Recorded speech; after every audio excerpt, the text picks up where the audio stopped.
Akala ko talaga nung una guys ay fake news pagkat may dumaang fire truck sa aking harapan. Yun pala talagang totoong may sunog guys. At panahon pa yan ng bagong taon na Chinese New Year sa Binondo guys. So yan, nasusunog yung isang building dito sa mismong Binondo guys. At nakabigla nga lang dahil matagal tayong pumupunta dyan pero wala namang sunog. It so happened ngayong taong ito 2025 nagkaroon ng sunog guys. At talagang dinagsa din pa guys ng mga maraming bumbero ito. At yun, pero naapo lang nga rin after some time.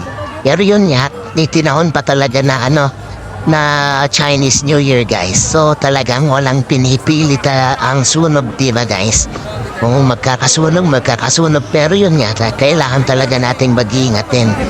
So it so happen din, mabilis din itong mga bombero natin dito sa Binondo.